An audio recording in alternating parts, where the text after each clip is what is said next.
The important thing is not to stop questioning. Curiosity has its own reason for existence. One cannot help but be in awe when he contemplates the mysteries of eternity, of life, of the marvelous structure of reality. It is enough if one tries merely to comprehend a little of this mystery each day.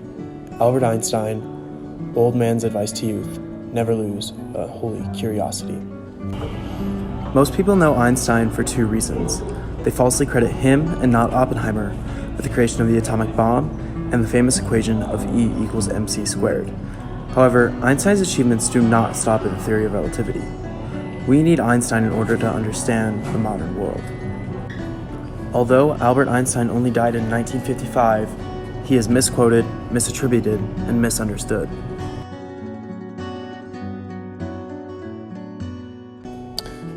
Albert Einstein was born at Ulm in Württemberg, Germany, on March 14, 1879.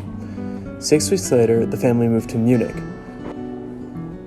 where he later began his schooling at the Luitpold Gymnasium. His family eventually moved to Italy, and Albert continued his education at Aarau, Switzerland, and in 1896 he entered the Swiss Federal Polytechnic School in Zurich to be trained as a teacher in physics and mathematics. The myth of Einstein failing his classes is entirely untrue. Einstein was seen as a gifted child from a young age. At 12, he read college-level physics textbooks. At 13, he decided that Kant was his favorite author. In reality, Einstein didn't fail any classes.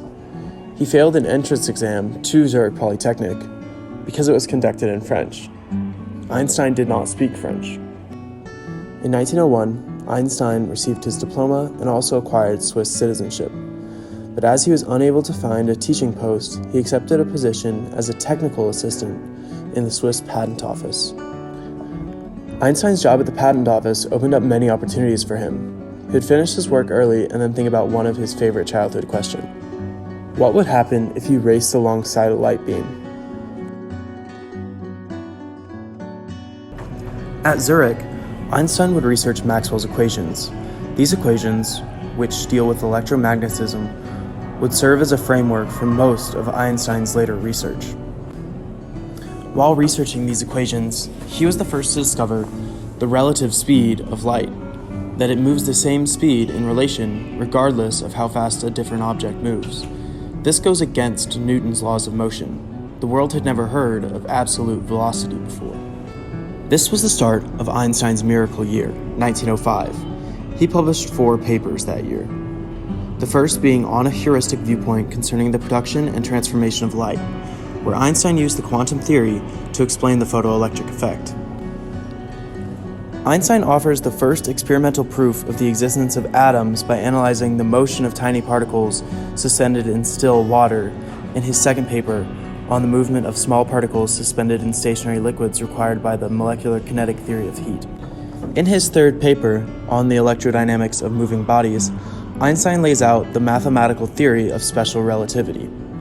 And in his fourth paper, does the inertia of a body depend on its energy content, which he submitted almost as an afterthought, showed that relativity theory led to the equation E equals mc squared. Einstein's research is undeniably important to understanding our world today. Einstein revolutionized the scientific community.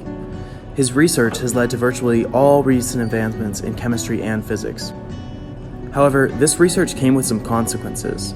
Although not included in the Manhattan Project, as the government thought he could be a spy or saboteur for Germany, his research played a vital role in the creation of the atomic bomb. Einstein even sent a letter to President Franklin Delano Roosevelt, urging him to start research into these weapons of mass destruction.